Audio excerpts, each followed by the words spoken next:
Now, in the US, several southeastern states are seeing significant flooding after Hurricane Helene hit the region.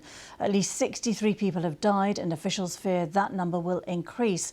More than 3 million people are without power. The Category 4 hurricane is the most powerful storm on record to hit Florida's Big Bend area and moved north into Georgia and the Carolinas after making landfall overnight on Thursday. With gusts of 140 miles an hour and heavy rain, damages from the storm are expected to reach upwards of $100 billion.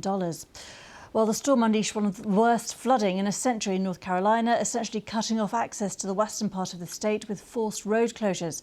In Atlanta, 13 inches of rain fell over 48 hours, the most the city has seen over 2 days in over 140 years.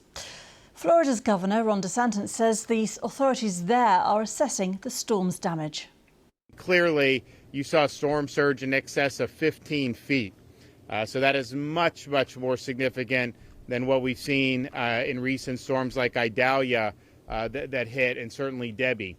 And that is really, really destructive. So as you look around here, you see some homes that are now just rubble. This stuff's coming in, it's fierce, and it just is unstoppable. So there's a lot of damage that we're seeing here.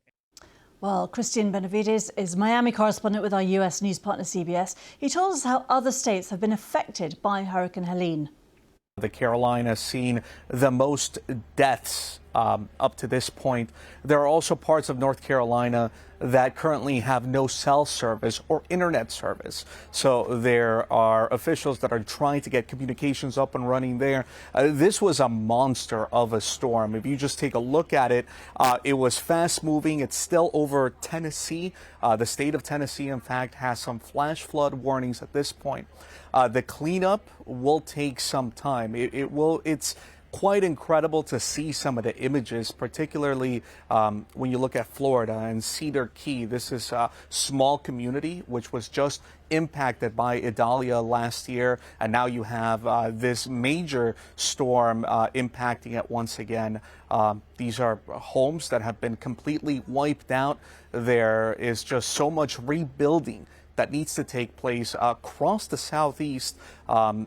At this point, we've got about 3 million customers, 3 million homes that have no power across the southeast. Most appear to be in Georgia, where there are about 1 million customers without power there. But again, the impact in the Carolinas, particularly North Carolina, is of historic proportions.